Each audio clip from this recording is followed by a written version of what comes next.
Friends नमस्कार, मैं ओझा sir धरा क्लासेस के माध्यम से आपके बीच में उपस्थित हुआ हूँ एक नए वीडियो के साथ। इसमें मैं आपको एडवर्ब्स के विषय में बताने वाला हूँ। एडवर्ब्स क्या होती है, तो सबसे पहले आप ये समझें कि एडवर्ब्स क्या है। एडवर्ब्स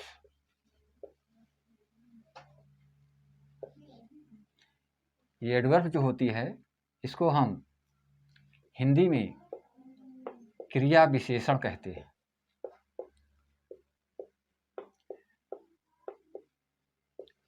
क्रिया विशेषण के रूप में हम इसको जानते हैं और इसको हम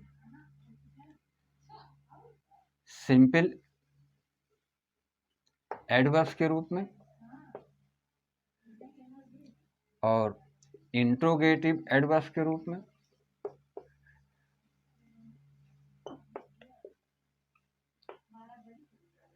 और रिलेटिव एडवर्ब्स के रूप में, यानी कि हम इसको ए, बी एंड सी 3 कैटेगरीज में समझ सकते हैं। Simple adverbs, interrogative adverbs, relative adverbs. अब आप ये समझें कि व्हाट इज एडवर्ब। एडवर्ब्स को हम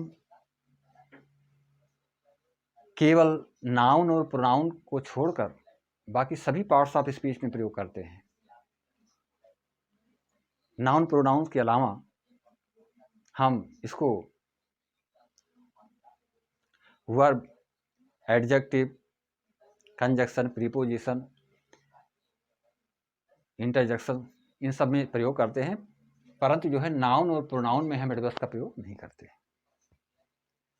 एडवर्ब्स जो होती है वो क्रिया विशेषण होती है, क्रिया की विशेषता बताने वाली वर्ब हो। एडजेक्टिव होता है जो क्रिया की विशेषता को बताता है। और क्रिया क्या होती है मैंने आपको पहले ही बता दिया है, इसके पहले वाले वीडियो में मैंने बताया है आपको कि सब्जेक्ट जो होता है, सब्जेक्ट में किसी पर्सन, किसी प्लेस, किसी थिंग की बात की जाती है या उसके स्थान पर प्रोनाउन का प्रयोग किया जाता है जिसको हम सर्वनाम कहते हैं। तो उसकी जो एक्टिविटी होती है जैसे हाथ, नाक, कान, मुख, पैर से जो भी एक्टिविटी वो करता है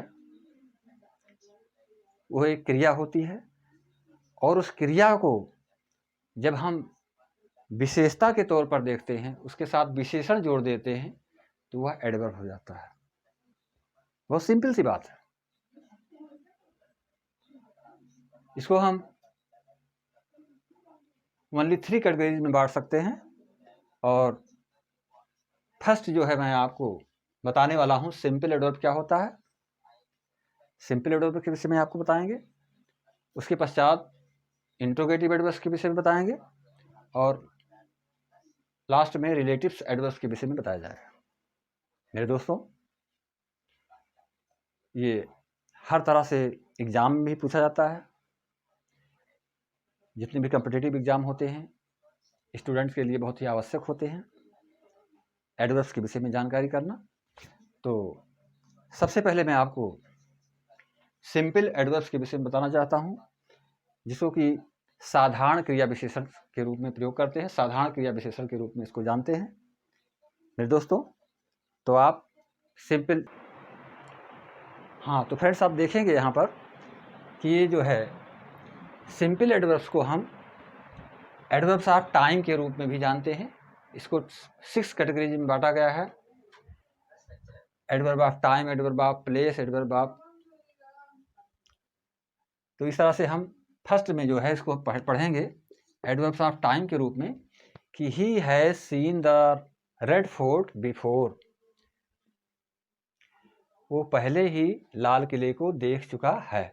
अब यहाँ पर हम देख रहे हैं रेड फोर्ट बिफोर जो आया हुआ है, बिफोर जो वर्ड्स आया हुआ है यहाँ पर, ये हमारा एडवर्ब्स का कार्य कर रहा है। इसी प्रकार देखते हैं सी वेंट दियर यस्टरडे, वो कल वहाँ गई। तो यहाँ पर देख रहे हैं कि यस्टरडे ये जो है टाइम को बता रहा है तो एडवर्ब ऑफ टाइम के रूप में हम इस सेंटेंस का प्रयोग कर रहे हैं। इसी प्रकार आई विल कम सून, मैं शीघ्र आऊँगा। तो यहाँ पर देख रहे हैं सून, ये भी जो है एक समय को इंगित कर रहा है, बता रहा है हमें। इसी प्रकार यू कैन कम नाउ, तुम अब आ सकते हो, ये भी समय को संकेत कर रहा है। तो ये जो भी एग्जाम्पल्स हैं ये फोर एग्जाम्पल्स ये बता रहे हैं कि एडवर्ब ऑफ टाइम एक समय के बारे में बता रहे हैं। तो ये सिंपल एडवर्ब्स के अंतर्गत आते हैं, साधारण क्रिया विशेषण के रूप में हम इसका प्रयोग करते हैं। अब हम इसके पश्चात एडवर्ब ऑफ प्लेस के विषय में फ्रेंड्स हम देख रहे हैं यहाँ पर एडवर्ब ऑफ प्लेस के विषय में यहाँ पर बताया जा रहा है, जो क्रिया विशेषण का कार्य कर रहा है। ही गोज दियर, वो वहाँ जाता है। तो यहाँ पर दियर जो है क्या बता रहा है, प्लेस को संकेत कर रहा है, प्लेस के बारे में बता रहा है। द गर्ल कम्स इन जो है ये वर्ब के साथ में जुड़ी हुई है, लड़की अंदर आती है। तो यहाँ पे इन जो है हमें प्लेस की तरफ इशारा कर रहा है। इसी प्रकार शी हैज़ गॉन समवेयर, वो कहीं जा चुका है, जा चुकी है। शी हैज़ गॉन समवेयर, ये जो समवेयर है ये भी स्थान की तरफ इंगित कर रहा है। तो ये हमारा जो है एडवर्ब ऑफ प्लेस के रूप में सेंटेंस प्रयोग किया गया है। इसको हम एडवर्ब्स के रूप में प्रयोग किए हैं। ही गोज दियर, वो वहाँ जाती है। द गर्ल कम्स इन, लड़की अंदर आती है। शी हैज़ गॉन समवेयर, वो कहीं जा चुका है, जा चुकी हुई है। शी हैज़ गॉन समवेयर, वो कहीं जा चुकी है। इस तरह से हम एडवर्ब ऑफ प्लेस का प्रयोग करेंगे। ये हमारा जो है 2 नंबर है। अब हम इसके पश्चात एडवर्ब ऑफ मैनर का प्रयोग करेंगे। एडवर्ब ऑफ मैनर, यहाँ हम देख रहे हैं कि ये जो एडवर्ब्स ऑफ मैनर्स बताया गया है, एडवर्ब्स ऑफ मैनर हमारे जो तरीके होते हैं कार्य करने के। सी गोज फास्ट, वो तेज जाती है, उसके गति के विषय में बताया गया है। तो यहाँ पर फास्ट जो है एडवर्ब का कार्य कर रहा है, वर्ब को हमारी मॉडिफाई कर रहा है। इसी प्रकार that boy behaves friendly, behaves जो है हमारी वर्ब है और ये फ्रेंडली जो है हमारा एडवर्ब्स का कार्य कर रहा है, ये मॉडिफाई करता है बिहेव्स को। इसी प्रकार रवि वर्क्स हार्ड, रवि कठोर श्रम करता है। तो ये हार्ड जो है मॉडिफाई किसको कर रहा है, वर्क्स को, कार्य को, जो मेन वर्ब्स हमारी है। तो इसी प्रकार से हम देख रहे हैं सी सिंग्स लाउडली, वह जोर से गाती है, वह जोर से गाती है। यहाँ पर जो है सिंग्स मेन वर्ब है, इसको मॉडिफाई कौन कर रहा है, लाउडली, जोर से। मीना कम्स फास्टली, मीना तेजी से आती है। तो यहाँ पर जो है कम्स जो है हमारी मेन वर्ब है, इसको मॉडिफाई कौन कर रहा है, कम्स को फास्टली मॉडिफाई कर रहा है। तो हम इसमें देख रहे हैं कि एडवर्ब ऑफ मैनर्स के रूप में इसका प्रयोग हो रहा है यहाँ पर। अब हम इसके पश्चात जो है एडवर्ब्स ऑफ नंबर्स के विषय में समझेंगे। एडवर्ब्स ऑफ नंबर्स, संख्या के विषय में बताई जा रही है यहाँ पर बात क्रिया विशेषण में। She has seen the Taj twice, यहाँ पे जो ट्विस आया हुआ है 2 बार, उसने 2 बार ताज को देखा है। तो यहाँ पे एडवर्ब्स ऑफ नंबर का प्रयोग किया गया है। ही ऑलवेज कम्स लेट, वो हमेशा विलंब से आता है। तो यहाँ पर ये एडवर्ब्स ऑफ नंबर का प्रयोग कर हो रहा है, ऑलवेज का प्रयोग किया गया है। इसी प्रकार यू नेवर टेल ए लाई, तुम कभी झूठ नहीं बोलते हो, यहाँ पर भी हम यहाँ पर नेवर टेल ए लाई को संकेत कर रहे हैं। इसी प्रकार दे फेल्ड अगेन, यहाँ पे अगेन का प्रयोग किया गया है। ये भी जो है एडवर्ब्स ऑफ नंबर के कार्य को बता रहा है, एडवर्ब्स ऑफ नंबर के विषय में इसको बताया जा रहा है। अब आप तो हम इसमें देख रहे हैं यहाँ पर एडवर्ब्स ऑफ डिग्री और क्वांटिटी, यानी कि उसके विशेषता को हम गुणों के रूप में देख रहे हैं, विशेषता के रूप में देख रहे हैं। The dog is a very faithful animal, यहाँ पर जो वेरी शब्द आया हुआ है, वेरी फेथफुल, फेथफुल जो है ये एडजेक्टिव है, लेकिन तो उसको वेरी से मॉडिफाई हो रहा है। तो यहाँ पर हम देख रहे हैं कि ये एडवर्ब्स का कार्य कर रहा है। इसी प्रकार सी इज क्वाइट वेल नाउ, यहाँ पर जो है क्वाइट वेल नाउ ये वेल जो है एडजेक्टिव का कार्य कर रहा है, क्वाइट जो है यहाँ पर एडवर्ब का कार्य कर रहा है। इसको हम एडवर्ब ऑफ डिग्रीज के रूप में समझते हैं। इसी प्रकार से अगला हम आपको बताने जा रहे हैं ऑफ अफर्मेटिव और नेगेटिव। आप समझ लें इसको कि अफर्मेटिव में ये जो है जिसको हम सकारात्मक के रूप में इसको लिखते हैं, अफर्मेटिव स्वीकारात्मक वाक्य जो होते हैं, और जो नेगेटिव होता है वो नकारात्मक सेंटेंस होता है।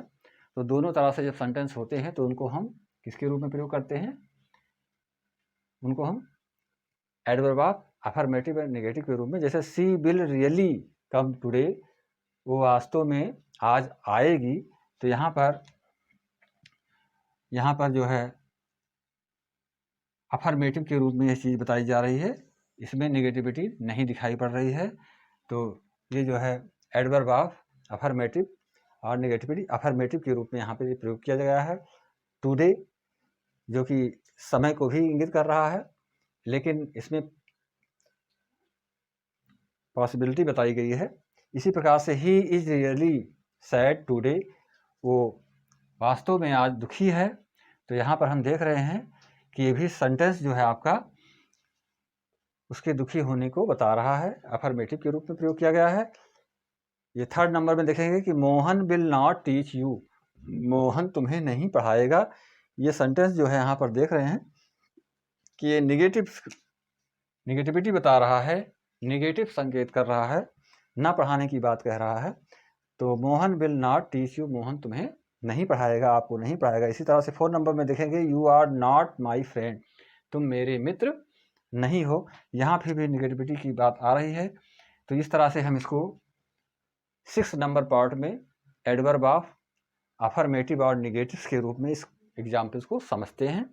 अब हम इसके पश्चात आपको बताने वाले हैं इंट्रोगेटिव एडवर्ब्स। इंट्रोगेटिव एडवर्ब्स क्या होते हैं? ये सेंटेंस आपका 4 एग्जाम्पल्स यहाँ पर दिया गया है। इसमें आप देखेंगे कि यहाँ पे 4 एग्जाम्पल्स दिए गए हैं, जिसमें कि आप देख रहे हैं कि when did you meet to Ram, अर्थात आप राम से कब मिले। यहाँ पर ध्यान देंगे इंट्रोगेटिव एडवर्ब्स यानी कि प्रश्नवाचक क्रिया विशेषण का प्रयोग किया गया है। When did you meet Ram, यहाँ पे व्हेन जो है, व्हेन का मतलब कब, अर्थात when did you meet to Ram, अर्थात राम से आप कब मिले। इसी प्रकार से देखेंगे where does he want to study, where does he want to study, वो कहाँ पढ़ना चाहता है।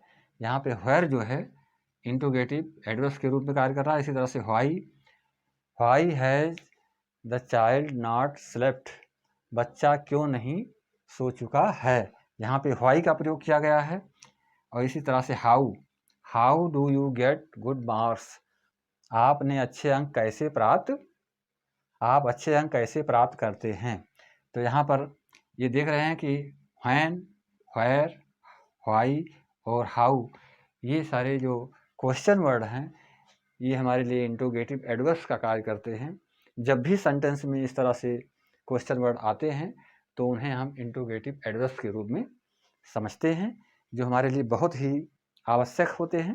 पर देख रहे हैं कि ये जो है रिलेटिव्स एडवर्ब, संबंध सूचक क्रिया विशेषण का कार्य यहाँ पर बताया जा रहा है, संबंध बताया जा रहा है क्रिया विशेषण का। कि do you know why she was late, क्या तुम जानते हो जो विलंब से थी, जब उसे लेट हुई। तो यहाँ पर व्हाई जो है कंजक्शन का कार्य कर रहा है, एक जो है संबंध को जोड़ने का कार्य कर रहा है। व्हाई माने जो या जिस कारण से। तो यहाँ पर देख रहे हैं कि डू यू नो, क्या आप जानते हैं, why she has late, she was late, जिससे कि उसको विलंब हुआ, देरी हुई थी। इसी तरह से दूसरा देखेंगे ही नोज द प्लेस, वो स्थान को जानता है। व्हेयर आई स्टेड, जहाँ पर मैं ठहरा हुआ था। तो यहाँ पे व्हेयर का मतलब कहाँ ना होकर के जहाँ के लिए प्रयोग किया जाता है, जिस जगह के लिए बताया गया है। इसी तरह से this is the place where I met you, this is the place where I met you, वही स्थान है जहाँ पर मैं आपसे मिला था। तो यहाँ पर व्हेयर भी जहाँ के लिए वही स्थान को बता रहा है। इसी तरह से I slept when my brother was born, मैं सोया था जब मेरा भाई जन्म लिया था। तो यहाँ पर देखेंगे कि व्हेन जो है जब के लिए प्रयोग किया गया है। जो क्वेश्चन वर्ड हैं जैसे व्हाई, व्हेयर और व्हेन। व्हाई, व्हेयर, व्हेन जो है जिसका या जहाँ और जब के लिए इसका हम प्रयोग करते हैं। व्हेयर को हम जहाँ के लिए प्रयोग करते हैं, व्हेन को हम जब के लिए प्रयोग करते हैं और व्हाई को हम जबकि के लिए प्रयोग करते हैं। तो ये क्वेश्चन वर्ड ना रह करके एक कंजक्शन का कार्य करते हैं, जिसको हम रिलेटिव्स एडवर्ब्स के रूप में इसको जानते हैं। अगर इस तरह के एग्जाम्पल्स, इस तरह के सेंटेंस मिलते हैं तो हमें समझ लेना चाहिए कि यहाँ पे रिलेटिव एडवर्ब्स का प्रयोग हुआ है और हमें भूलना नहीं चाहिए। दोस्तों, आपको 3 कैटेगरीज में एडवर्ब्स के बारे में बताया गया, जो कि बहुत ही महत्वपूर्ण है हर परीक्षा के लिए, कॉम्पिटिटिव एग्ज़ाम के लिए और अन्य तरह के एग्ज़ामों में पूछे जाते हैं। और इससे संबंधित एक्सरसाइजें आपको करनी अनिवार्य होती हैं। आप इसको करेंगे, समझ गए हैं, सारी चीज़ों को बता दिया गया है। और चैनल को लाइक और सब्सक्राइब अवश्य करें। और धरा क्लासेस के माध्यम से मैं आपको सेवा प्रदान करता रहूँगा। इसी के साथ नमस्कार, जय हिंद।